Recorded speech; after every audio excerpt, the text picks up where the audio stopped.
Good evening. I like this. You're hired. You're hired. My name is Juliane Campfield. I'm the director of Deutsches Haus at NYU, and it is my great pleasure to welcome you to this year Volkmar and Margret Zander Prize ceremony. Now, who remembers when we started this? Who remembers the first year when we awarded Anne? And do you remember which year it was? Does anybody remember the year? Nope. No? Yes? I mean, not this, but like, when was the first time we awarded the... Yes? Which year? Yes, 2013.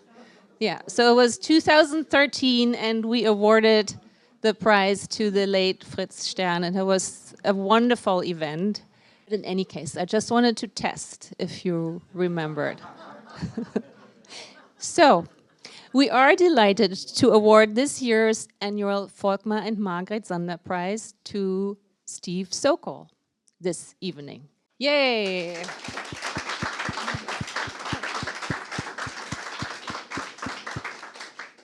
And who is Steve? Many of you know him. Many of you have attended events that the American Council on Germany has held. Many of you have been here when we did joint events.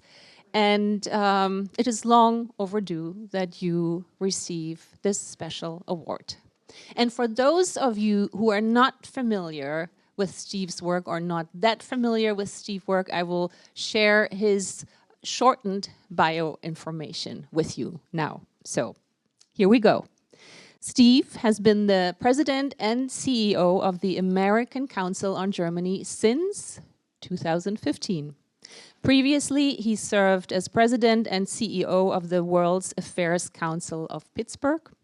Marty, I'm looking at you. And prior to that, he was the vice president and director of programs at the ACG.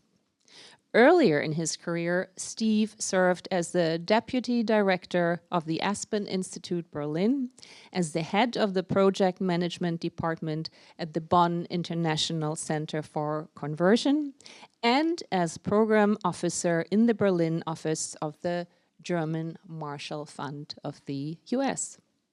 Steve holds a doctorate in law and policy from Northeastern University, as well as an MA in International Relations and International Economics from the Johns Hopkins University's Paul Nitze School of Advanced International Studies, and a BA from Wesleyan University. He has also studied at the Ruprecht Karls University in Heidelberg and as a Fulbright scholar at Freie Universität Berlin, where I also studied at some point. Steve serves on several non-profit boards and is a member of the Council on Foreign Relations. He was awarded a Bundesverdienstkreuz, and if you don't know what Bundesverdienstkreuz means, what do? You take a class at Deutsches Haus at NYU. But before you take this class, I will translate for you. This is an order of merit that the German government awards to distinguished recipients. And Steve got it for his work to strengthen German-American relations.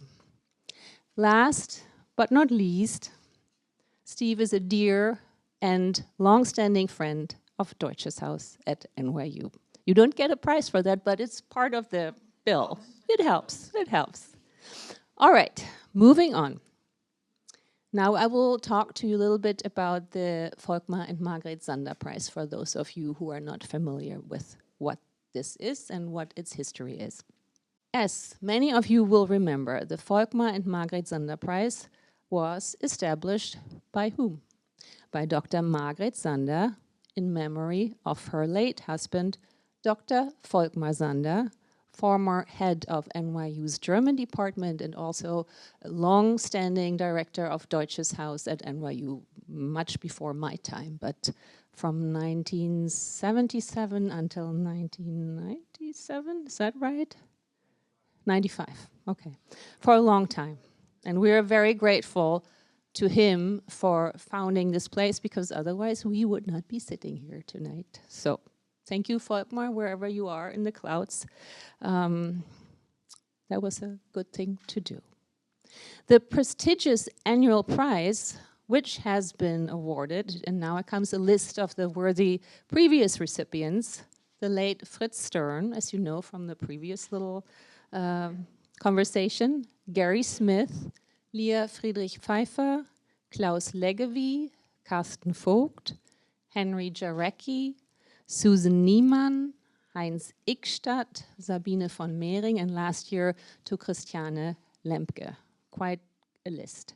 This prize honors individuals who have made outstanding contributions to the cultural, political, and academic relationship between the German-speaking world and the US. Steve, needless to say, perfectly fits the profile of the prize.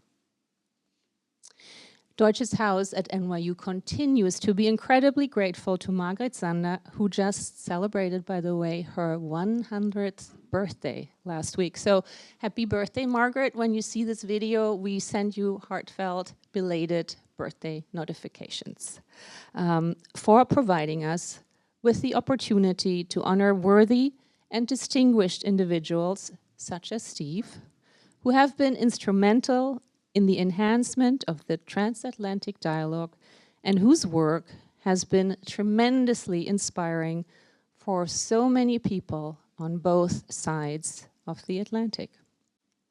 I would also like to thank the friends of Volkmar and Margret Sander, who are staunch champions of the Sander Prize and Deutsches Haus at NYU.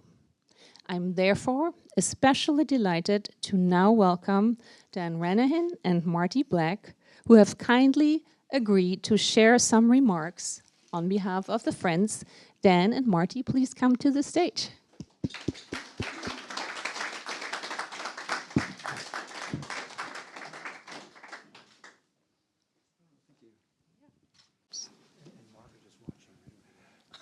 Hello.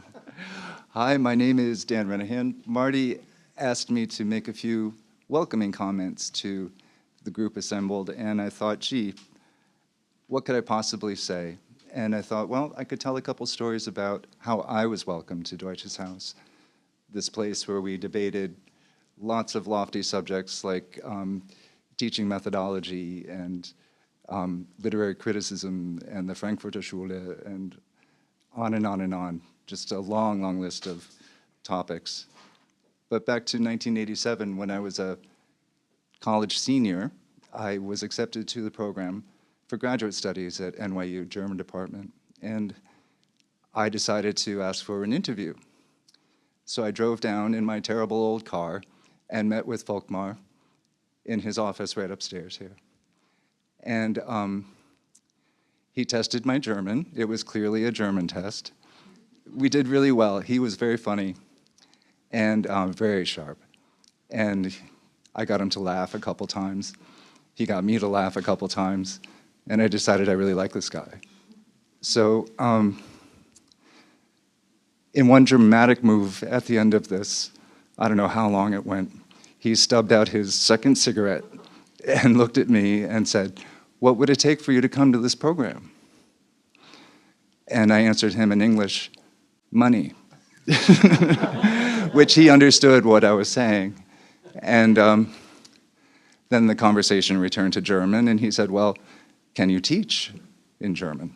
And I told him about my methodology courses, undergrad, and the classes I had taught. And he thought he might be able to help me. So I became a teaching instructor, a teaching assistant, excuse me. And it was a great experience. It really changed my life. It was a wonderful opportunity for me. I'm so grateful. And the only problem was, after a couple weeks, Volkmar found me in the elevator at 19 University Place, all sort of anxious and nervous. And he said, "What's wrong?" I said, "Volkmar, I'm doing fine with the lessons, but these students, they're so sharp. They're so smart. I'm getting a little anxiety before each class. And he looked at me and he said, talk to Margaret. So I did. And Margaret was great. She had some excellent advice and said that after all her years teaching, she still gets nervous before a class. And it was very good advice. She said, if you're not nervous, that means you don't care about what you're teaching. If you're not nervous, that means you're not in control of the materials that you're trying to teach. And that lesson has stuck with me to this day. It's a great, great piece of advice, and yeah, it's a good one. So thank you, Volkmar and Margret. Thank you, Margaret. And I hand this over to Marty. Thank you.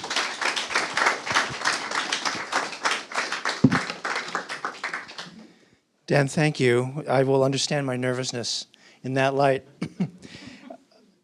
Dan was speaking about our two heroes in an academic setting, and I had the privilege of knowing them a little bit in the domestic. And with Margaret's 100th anniversary, birthday now having passed, I thought it'd be appropriate to give that more human anecdote. And so my story begins, well, first of all, with the old trope that we all have that favorite teacher. And we find them perhaps in the grocery store, shocked to learn that they too have to shop and cook and actually do eat. You know, it's seeing them in that other sphere that can be a bit of a surprise. I had the opportunity to see that occasionally working as the assistant director for Volkmar. We would share the office upstairs. We only shared it for an hour a day because Volkmar would go to the department for an hour, give people things to do, come to the house, give me things to do, and then depart. And it was a wonderful life. But at one point, he was sitting at the desk, and I was waiting for my chance to be behind the desk, and he took a phone call. And that European etiquette, especially of yesteryear, of answering with just the last name and a kind of inquisitive tone, he would pick up and say, Zander? Like, make my day. And I could hear that it was a conversation about books. There was a speaker that night, and he was giving the titles of the speaker to the person on the other end. But as the conversation wound down, he lowered his voice and said into the receiver, oh, bitteschön, ein bisschen Schnitzel vielleicht? And so it was obviously Margaret on the other end of the phone, and he was asking for a little bit of lunch. And I thought that was kind of dear. But speaking of their phone etiquette, and maybe a little bit of an anecdote with Margaret, she too, even though she was Herzfeldsander, she would answer the phone at home with Zander, and I knew how much she loved the exchange between American and German culture, and we Americans are so much more talkative on the phone, right? And I would adopt this kind of Germanism, and I would say, "Hallo Zander, hier Black," and then we would laugh. We would laugh. And if there's one hope I would have for tonight, it would be that as we witness this confluence of American and German coming together again, that we too will laugh. So thank you.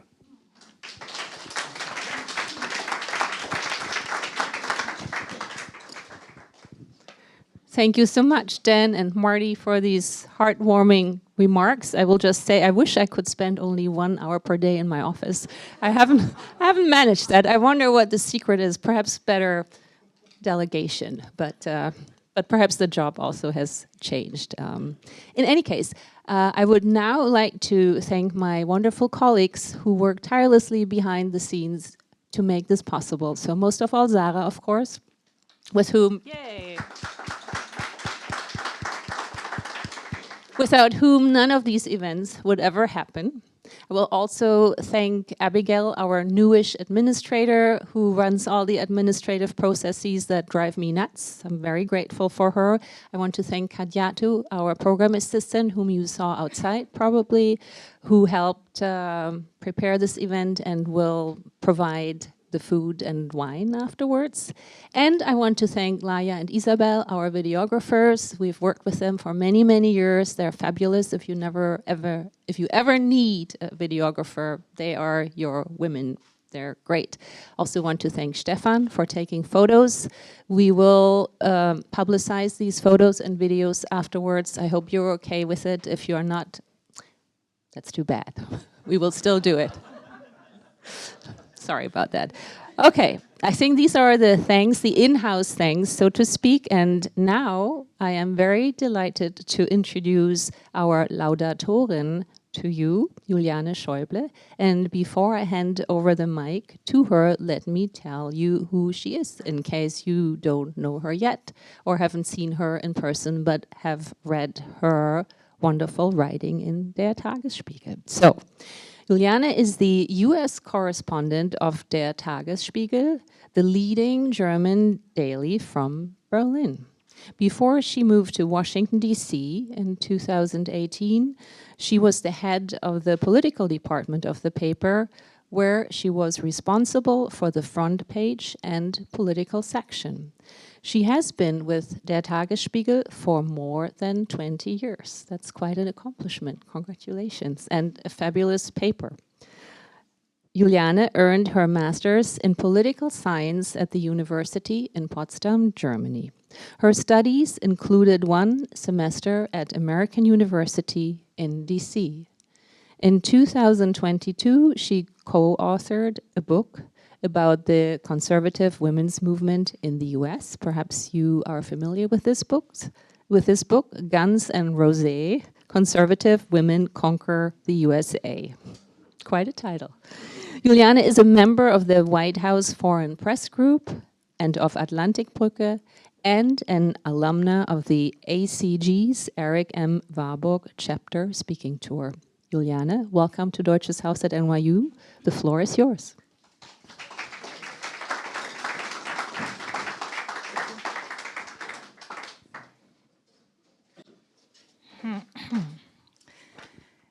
I'm going to read, so because it's a speech, and I thought I need some writing. I'm not a presenter. I'm a writer. Good evening, everybody. It is my great honor to speak not only about a tireless bridge builder who loves nothing more than bringing different people together. I'm also going to talk about a very dear friend who I was lucky to meet almost a decade ago. The great thing in preparing for this laudatory speech was that I learned something new. And this is probably typical for all the encounters we have with Steve Sokol, that we leave with greater knowledge and deeper understanding. An important thing I learned about Steve, he was for the first 10 years of his life a Stefan. Officially, his parents had named him Stephen, but his mother still calls him Stefan, except when she is mad at him. Born as the son of a German mother, who is now American, and an American father, Steve practically was a transatlanticist from day one. When he was a child, his mother spoke German to him. So it is literally his mother tongue, even though he spoke English at first. When I asked him which language he preferred or feels more home, he told me, honestly, I've never really asked myself that question. However, his deep interest in Europe and international relations that led him to where he is today was awakened when he moved to London with his family at the age of 10. The different languages, the currencies back then, cuisines, but also the shared and not always easy history. It made him so curious about the world that he kind of became a transatlantic rolling stone. So many people I know and cherish Steve. He's like the older brother in the family that everyone has met before they meet you. Preparing for this speech, I did the test what AI knows about Steve. ChatGPT, I don't know if you know that in the US, but it's recommended the following paragraphs for a laudatory speech on Steve. Steve Sokol is a remarkable individual whose contributions to his field and community are nothing short of inspiring. With a steadfast commitment to excellence and a visionary approach, he has consistently demonstrated leadership and innovation. His ability to foster collaboration and inspire those around him has transformed organizations and empowered countless individuals. Sokol's dedication to advancing knowledge and promoting cultural exchange has made a significant impact, highlighting his belief in the power of connection. Through his unwavering support for education and mentorship, he has shaped the next generation of leaders, instilling in them the values of integrity and service. Last two sentences. In every endeavor, Steve Sokol embodies the principles of resilience and optimism, encouraging others to pursue their passions and make a difference. His legacy is one of inspiration, making him a true beacon of excellence in our community. I said good research, ChatGPT, but there's so much more to say about Steve. Just take his amiable ability to see crises as opportunities. This played out especially in the pandemic, as many of us learned, when he and his team transformed their many activities into online events in record time. It's hard to believe what this team puts on every week. When you consider that it consists of just 7 people, 7 with you or 7 without you, altogether 7. We are talking about roughly 150 events a year, which are now a healthy mix of in-person and virtual events. Steve recognized the benefits of reaching many more people with virtual events early on. But because he loves to meet all of us and bringing us together, his team moved 15 months ago into a new office and has now, after 30 years, its first own event space.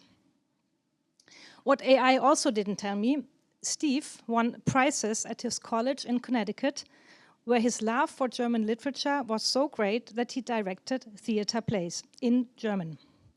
Bodo Strauss and Wolfgang Borchardt. He went to Germany, as we have already heard, for a semester abroad in Heidelberg.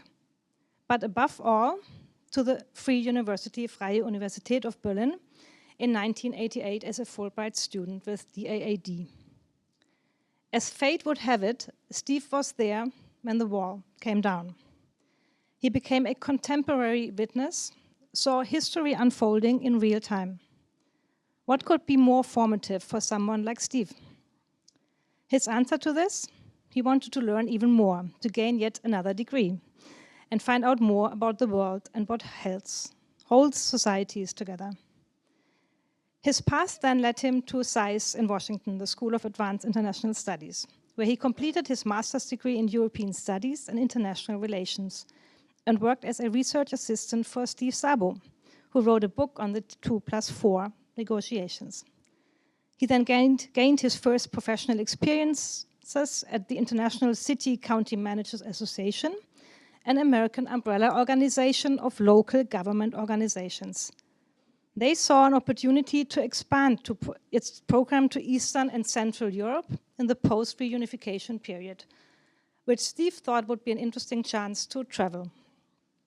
But even then, the focus, what he was fascinated about, and he still talks about it, they focused on issues like sustainability and waste prevention, for example. In 1993, Steve moved on to the German Marshall Fund in Berlin, from there to a non-profit organization for arms conversion in Bonn, and then to the Aspen Institute in Berlin. He stayed in Germany until 2002, until the moment the phone rang and somebody from New York called him to offer a job as number 2 of the American Council on Germany. At the time, as he says now, he wasn't really aware what the ACG was doing, but he kind of caught up in the last years. The fact that Steve then actually moved to New York probably surprised him the most. Washington, with its policy bubble, was his world, or Boston, where he was born and where his parents still live. New York he saw as a great place to visit or for wealthy people. But if there's one thing Steve knows how to do, it's to take on new challenges. New York has then, how could it be otherwise, conquered his heart. It was also a way for him to get to know his country again after a long time on the other side of the Atlantic. By supervising the chapter work of ACG, what I was lucky to join, I think that was our first encounter, by the way, he was able to travel around the country making contacts and friends. A close collaboration with the World Affairs Council in Pittsburgh then led him to move to Pennsylvania in 2010. At the time, he had reached his limits, as he said, at the ACG. He felt a little bit under-challenged, so he did his PhD on the side, but surprisingly not on Germany, of which he knew so much, but on Barack Obama's Middle East policy. His explanation, he didn't want to become Mr. Germany. After stints at the GMF, Aspen, and the ACC, that would have been more than obvious. For Steve, his world of knowledge must always be a little bit bigger than what he already knows. He really enjoyed his 5 years in Pittsburgh, which reminded him of his second home, with its German community and similar challenges due to structural change. But at some point, he missed working with and about Germany. The rest is almost history. Steve has now been president and CEO of the ACG here in New York since 2015. Next year, we can celebrate the 10th anniversary. And today, at least, he seems to have no reason to want to set off on his travels again anytime soon. His wife and 17-year-old daughter might be grateful to a bit of sedentariness.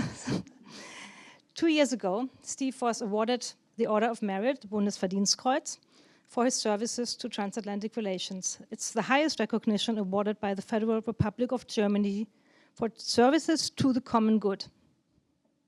Today, he will receive the Volkmar and Margret Sender Prize, which has already been awarded to outstanding personalities such as Fritz Stern, Gary Smith, and Christiane Lemke. As we have learned, the prize honors individuals who have made outstanding contributions to the cultural, political, and academic relationship between the German-speaking world and the United States.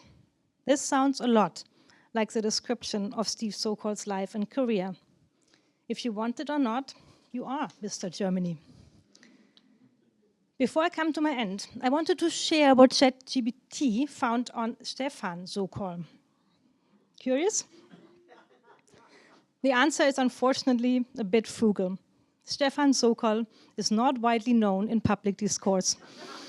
So details might depend on the specific context or field you are referring to. I guess you better stick with the Steve we all know. There's nothing left to say, but congratulations, Steve. You really deserve this prize. I'm honored to hold this speech and encourage everybody to spend more time with you. Congratulations.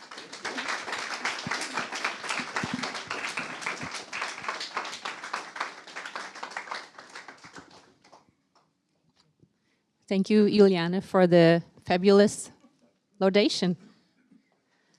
All right, the moment has arrived. Now is the time when I award you the Sonderpreis. Please come up. And here you go. Yeah. And the certificate is very beautiful, and thank you, Sarah, for printing it out and getting the frame. But it's even better because it comes with a check. So you get the aesthetic nicety for your office, maybe, or you can put it into your living room. But you also get to do something nice with this money. Of course, you could also donate it to a worthy campaign. Campaign. I'm talking about the elections. I was thinking cause. No, campaign. And now I'm really looking forward to hearing your acceptance speech. And I will give you the microphone to do so. Put this down. Okay.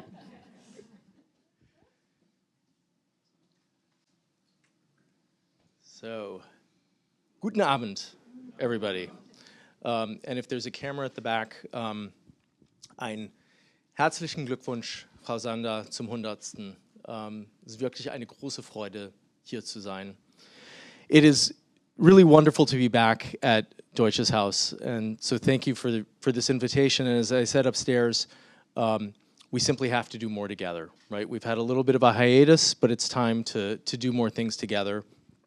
Dan and Marty, I want to thank you for your remarks, because when I Googled Volkmar and Margret Sander, I did not find a lot of information about them. I found a little bit of information about them, but not really very much. And so I want to thank both of you for those personal insights and for bringing them closer to us this evening. But Marty, I'm not, you got everybody to laugh. I'm not sure that my comments tonight are going to make people laugh. So tonight might not be the night of laughter. I wish that my family could be here today, and especially my mother, since at the end of the day, German is my mother's tongue. It's not my Muttersprache, but it's certainly hers. And I have to thank her for speaking German to me as a child, and for exposing me to the language and to the culture at a very early age. And as you heard this evening, I also really owe an incredible debt of gratitude to both of my parents for piquing and nurturing my interest in, and then curiosity in, Germany, Europe, and the rest of the world. But I have to admit that neither of my parents would have recognized the individual that Juliane Schäuble just presented, together with some help of ChatGPT. They probably would have said, who's that person that she's talking about? That can't be my kid. He was just doing his job. And the reason why they would say that is because I was brought up in a family where it was expected that we would work hard and do our best. Juliane, thank you so much for your laudatio. It's a tough act to follow, but I'm even more grateful to you that you're here tonight as a political reporter 2 weeks before the election. To spend the evening with us is really very, very special. So, herzlichen Dank.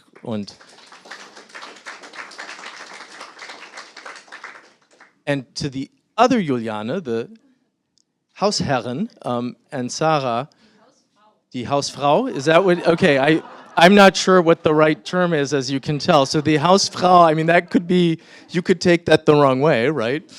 But to you, Juliane and Sarah, a big thanks to you and to your colleagues here at Deutsches Haus for this honor. I am really, really humbled to receive the 2024 Volkmar and Margret Sander Prize. As you heard, Volkmar Sander was a lot of things, but he was really the founder and first director of Deutsches Haus at NYU, and in that way, he was, I think, really a visionary. With this institution, he created an incredible forum for wide-ranging conversations about contemporary Germany, and through my work, I've tried to follow suit, and hopefully I've contributed to his legacy as well. When people ask me about my career path, I always say I've been incredibly lucky. And I have been, and you heard some of that this evening already. I was lucky to grow up in London and to be exposed to different cultures and different languages from a very early age. I was lucky to have professors at Wesleyan and at Johns Hopkins who pushed me. I was lucky to be in Berlin as a Fulbright scholar from 1988 to 1990, and to be a Zeitzeuge when the wall came down, to be a witness to history. And that experience shaped my future trajectory.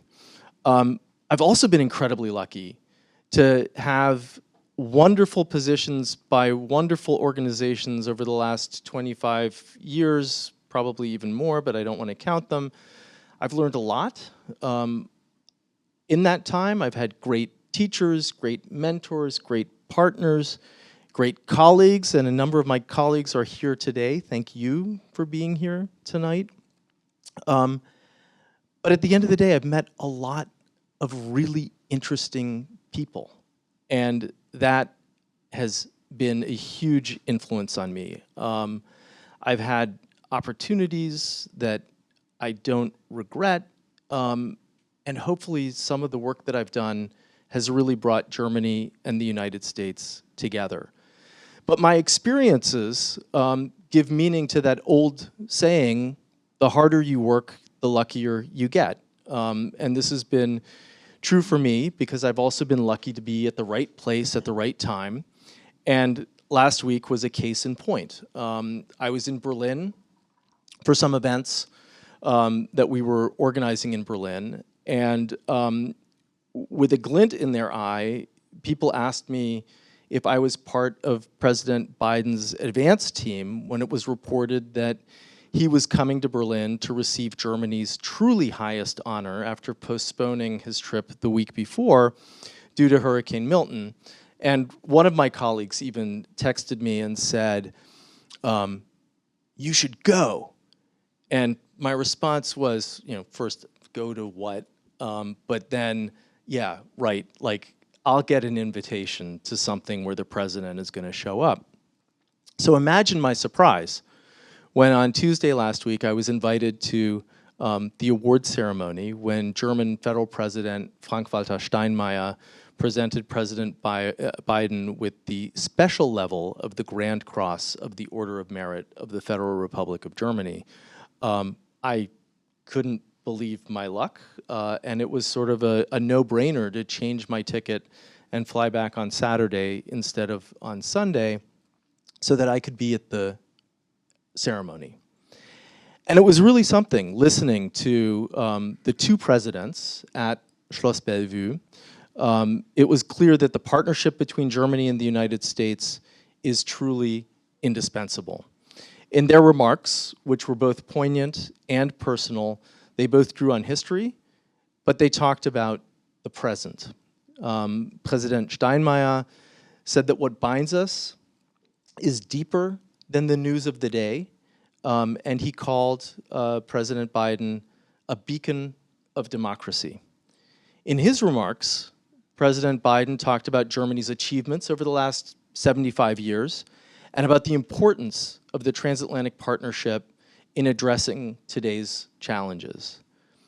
One of the things that really impressed me was that they didn't just stress the common commitment to shared values, freedom, democracy, human rights, right? We hear a lot of that very often. They didn't just rest on the importance for historical or sentimental reasons. They talked about common interests and how we have to work together. I'll come back to sort of the indispensable nature of the partnership, but I really feel like I have to use the opportunity today to reflect on my experiences in Germany and raise a concern that I have. You've heard a couple of times tonight that I was lucky enough to be in Berlin in 1989 when the wall came down. And it's wonderful to be here at Deutsches Haus and see the current photo exhibit that you have, which is such a good reminder of what things were like in that heady period in 1989, 1990. But in some senses, I was even luckier to be able to go back to Berlin as a young professional in the mid-1990s, because the euphoria surrounding the fall of the wall and German unification had sort of evaporated. I was working at the German Marshall Fund. I ran a fellowship program for East German professionals to bring them to the United States, to introduce them to a second model of a democratic free market society. And I also had a small grant-making portfolio to connect regions in the United States with regions in Eastern Germany that were undergoing structural change. And so between 1993 and 1998, I had a chance to travel pretty extensively in Eastern Germany. I visited all of the Landeshauptstädte, right, all of the state capitals, but then a lot of other smaller cities, towns, and communities. And with my Anglo-American first name, even though there were a lot of Stevens in the GDR, and my Slavic last name, people didn't know what to expect. So the Aussies were really happy that I wasn't a Vessi, and the Vessis were really happy that I wasn't an Aussie, and they all talked to me. They all spoke openly to me about what they were going through as Germany, Eastern Germany, was undergoing this transition. I really saw how people were having to roll up their sleeves and make German unification happen. And it wasn't easy. It was not an easy time. I met people who were in their 50s, in their 40s, in their 30s, who were never going to work again. I saw the disenchantment of people who felt left behind. And here we are today, as the end of the, what we call in the office, Superwahljahr 2024, right? The super election year 2024 barrels towards us, and as we head straight into the biggest election of the year on November 5th, I often find myself thinking about the people I met in the mid-1990s in Eastern Germany. I think that there are distinct parallels between the disenfranchised groups in Eastern Germany in the 90s and the polarization and indeed calcification of politics in Germany and the US that we see today. Just think about the alternative for Germany, the AfD and the Bündnis Wagenknecht on the one hand, and the MAGA movement here in the United States on the other. In both cases, the sense of being marginalized stems from feelings of disillusionment, economic hardship, and cultural displacement. After the fall of the Berlin Wall in 1989 and German unification in 1990, Eastern Germans experienced dramatic economic downturn. Factories closed, unemployment soared, and many in the former East felt left behind by the rapid introduction of capitalism and Western standards. In the former GDR, people lost job security, and the region became economically disadvantaged compared with the West. And in some places in the East, it still feels that way. In the US, many MAGA supporters come from areas hard hit by deindustrialization, such as parts of the Rust Belt. Manufacturing jobs disappeared, and communities that once thrived on industrial work found themselves grappling with unemployment, stagnant wages, and the hollowing out of local economies. This created resentment toward political elites and a desire to return to a perceived past where jobs were more secure. In the 1990s, many East Germans felt culturally overwhelmed by the imposition of West German norms and institutions after unification. There was a perception that their experiences under socialism were devalued, and a sense of cultural alienation grew. Easterners felt that their way of life and identity were being dismissed by Western elites. Similarly, MAGA supporters often feel culturally alienated, and changes in the US, such as increasing demographic diversity, globalization, and progressive social norms, are alienating them even further.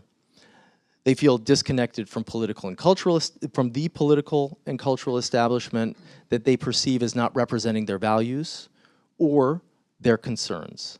But this sense of being disenfranchised in Eastern Germany led to a rise of populist, or of support for populist and nationalist movements, such as the far-right National Democratic Party, the NPD, and later the AfD. These parties play on fears of foreign influence, loss of identity, and economic frustration. Much in the same way, the Make America Great Again movement capitalizes on anti-establishment sentiment, often offering a populist message that appeals to voters who feel neglected by traditional political elites. Like Eastern Germans, many MAGA supporters feel that their concerns about their jobs, about immigration, about American identity, are not being taken seriously by the political class. In the 1990s, many in Eastern Germany felt disenfranchised by the political process, believing that politicians in a united Germany were indifferent to their struggles. And this led to political apathy and a growing support for fringe movements.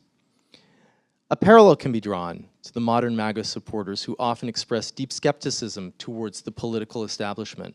Many MAGA voters feel that both major parties, but also including the establishment Republicans, do not represent their interests.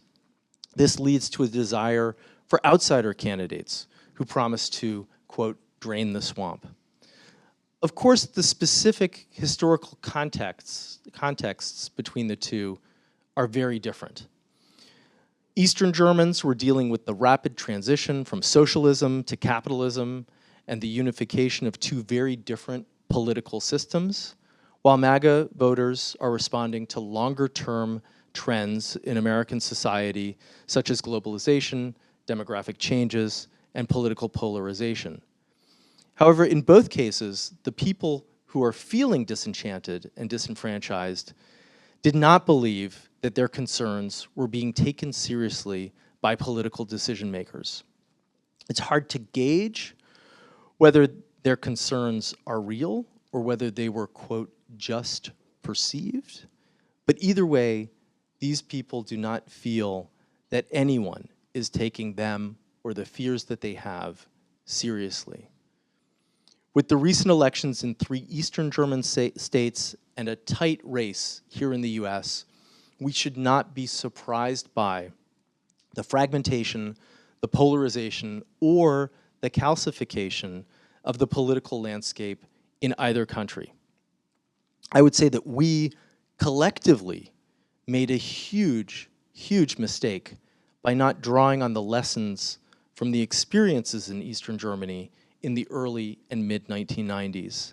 And I would say, shame on us for ignoring the concerns of those who felt lost as Germany united, and for those in the US who feel they don't have a stake in our country today.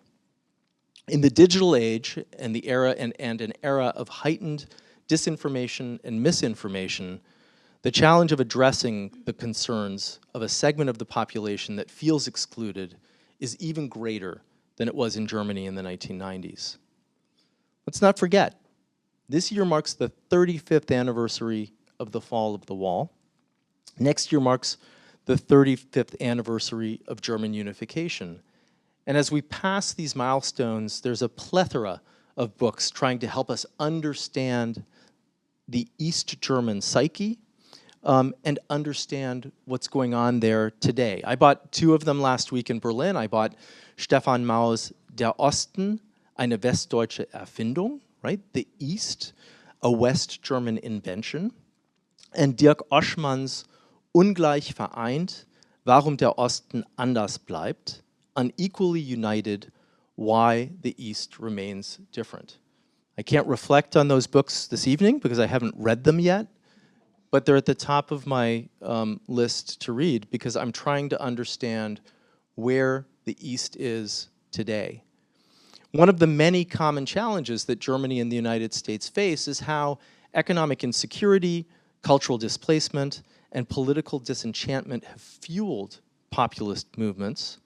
And in both countries, we're seeing a waning trust in democratic institutions and practices. As believers in democracy and in the rule of law, what can we do to shore up democracy? We face daunting challenges at home and abroad, challenges which even a superpower cannot meet on its own. We need partners. I might have a bias, but Germany is a critical partner for the United States in addressing these myriad challenges. The relationship between Germany and the US is indispensable because it's built on shared democratic values, deep economic ties, and mutual strategic interests. In an increasingly complex and interconnected world where both countries face challenges like geopolitical tensions, climate change, technological disruptions, as well as challenges to democracy, cooperation is essential for promoting global stability, prosperity, and security. With the presidential election just 2 weeks away, the work to maintain and strengthen the partnership between Germany and the United States will remain important no matter who is in the White House. And we need to use the fora for transatlantic dialogue and the exchange of ideas. And this is where I think institutions like Deutsches Haus at NYU and also the American Council on Germany can ensure that the lines of communication, the lines of exchange remain open. I think I speak for both organizations when I say that both are committed to continuing this kind of work. So I know that that's a lot to think about, but I think that there are some real parallels between what happened in the 1990s and what's going on here right now. But let me close with a little bit of anecdote that some of you might have heard before, and it sort of ties in with this notion of Mr. Germany that Juliane Schäuble was talking about. In the late 1990s, when I was working in Berlin, I ran into a college classmate of mine on the Aspen. She had moved to Berlin shortly after the Wende because it was a cool and exciting place to be. And we went to a cafe and caught up, and after she heard about all the things I had been doing in the decades since I had graduated from college, she leaned back in her chair and she said, "Wow, you've really made this Germany thing work for you." And at the time, I didn't know what she meant by the Germany thing. But I think at this point it's fair to say that she was absolutely right. And if she could be here tonight, she'd have to add a couple of exclamation marks to that statement. So, Juliane, once again, let me just say thank you for this award, for this recognition. I'm truly honored and humbled to receive it. And Juliane, herzlichen Dank for being here tonight. I want to thank you both very, very much.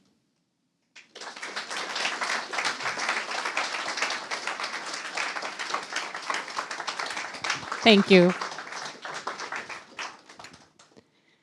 Thank you so much for sharing these superb remarks, reflections, reminiscences, and your equally superb critical analysis and analogy. It's not easy to listen to, especially looking at November 5th, right? And looking back at the German Landtagswahlen and maybe looking forward at the German federal elections next September. But these are unbequeme Fragen and very well put that we have to ask ourselves, and we have to ask ourselves what we can do to, as some people say, turn the page, right? Anyway, we now fully understand why you are Herr Deutschland. It sounds better as Mr. Germany, but point well proven. And we will now round out the evening with a musical performance by our beloved Uta Habbig, who will perform 3 songs for us. 2 of them in English language and original songs by Uta, and 1 of them in old German Volkslied, which has been jazzicized. I don't know if that's a verb, but we've just created one. So please join me in welcoming Uta, who will now perform Seasons, On a Hill, and Guter Mond, Du gehst so stille. Please give her a very warm welcome.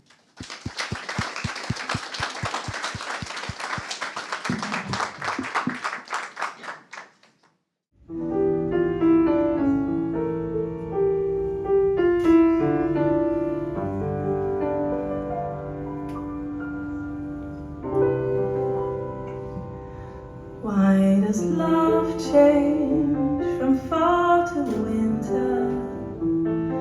Can it be spring? I see flowers beneath the snowflake. If only I could see what warmer days will bring. You and I walked under starry skies and fell in love amidst the bustling streets. Was it just the summer in our eyes? Was it just a wishful dream? Autumn came with gray and colder days and turned our love into a faded tree. Did the cold winds chase our love away? Can our love still be? Love me or leave me, is that what they say? Is it the right time for love or for stray? When we fall so deep in a love so high, tell me, can we see? Or are we blind?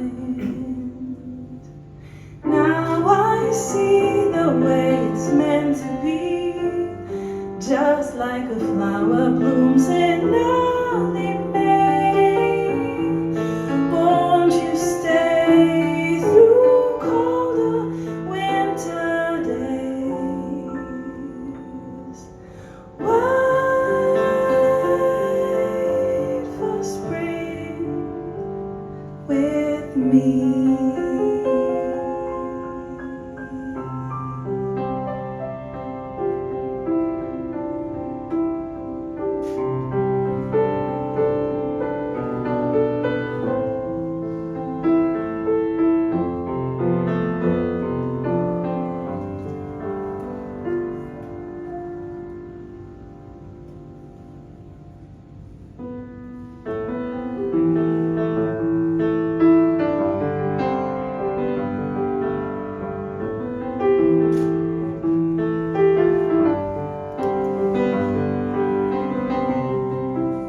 Lying next to you in our old room, I don't dare to close my eyes. Demons of the past are haunting you. If only I knew how to help you let go. I wanna be on a hill, I wanna stand still with you for a while. I wanna know you're alright. I wanna be in my own mind. I wanna be your kind of love that you hold on to inside.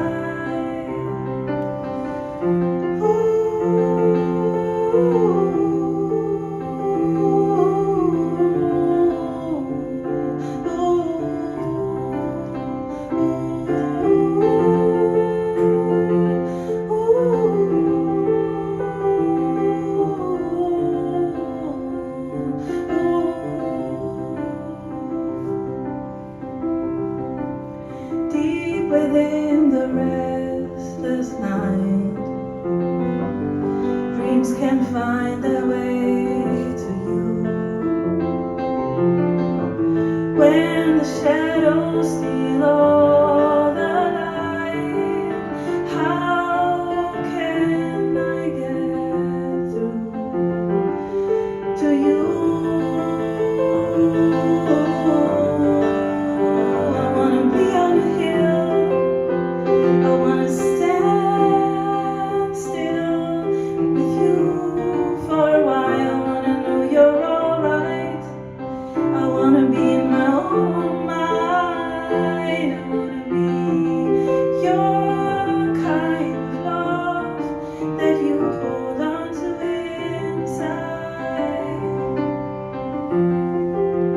underneath the morning light.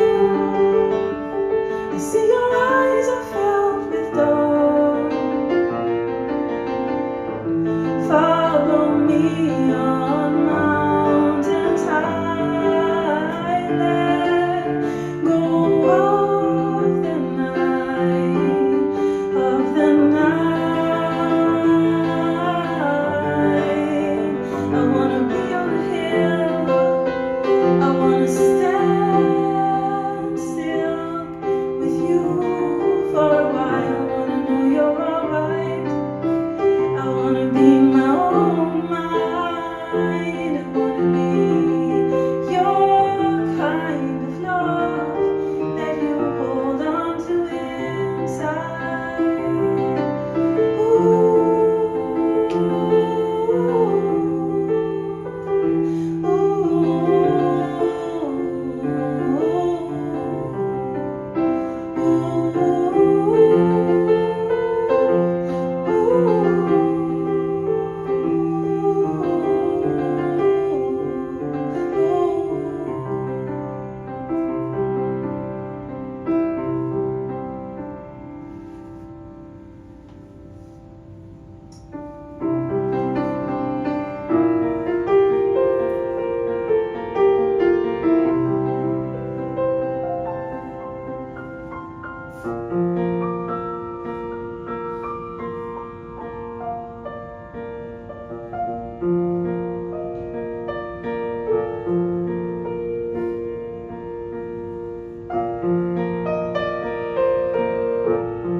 Guter Mond, du gehst so stille durch die Abendwolken hin. Deines Schöpfers weiser Wille hieß auf jener Bahn dich ziehen.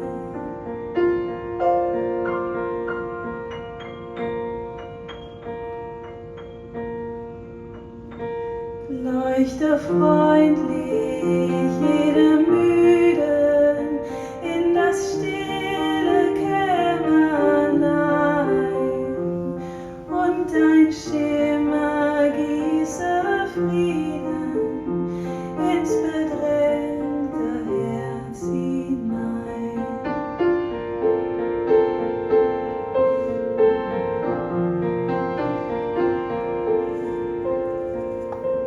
Guter Mond, du wanderst leise an dem blauen Himmelszelt.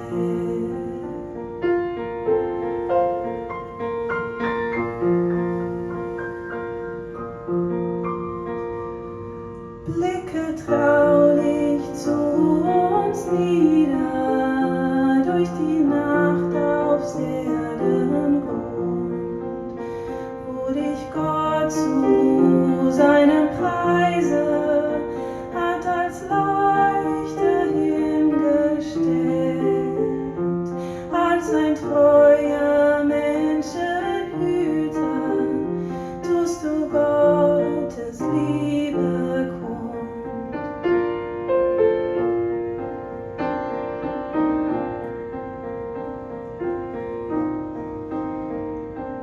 Guter Mond, so sanft und milde, glänzest du im Sternenmeer.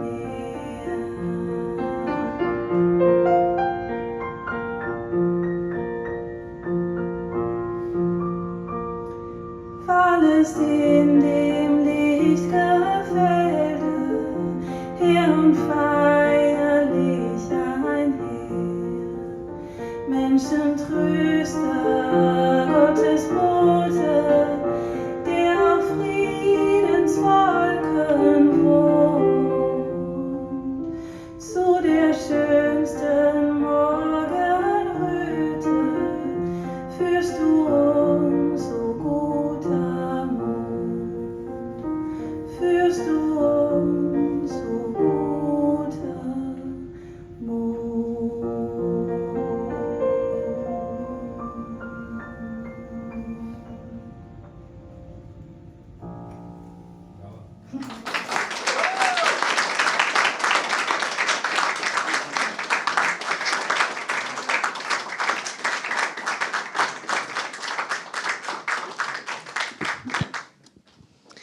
Thank you so much, Uta, for this truly beautiful and very touching performance.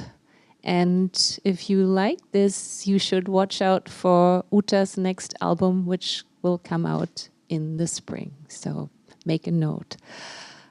We're almost at the end. I want to thank Uta, Dan, and Marty, also all the friends for giving us this beautiful piano, which we wouldn't have without the friends of Volkmar and Margret Zander. I want to thank Juliane and ChatGPT for your beautiful laudation. And most of all, I want to thank Steve for the fabulous life you've lived, for the amazing work you've done that we are all profiting from here and elsewhere. And I think your parents can be very proud of you and the transatlantic persona and identity that they have created. But of course, you are mostly responsible for that. So thank you for being who you are. And yeah, that's it. Congratulations. Please join us for food and wine outside. Please, in the spirit of Steve's speech, continue the transatlantic dialogue. Talk with one another. Talk with your friends and family, even if these sometimes can be difficult conversations during this time. And please make sure to vote. And Steve, you know what you do with your award money, right? Thank you. Good night.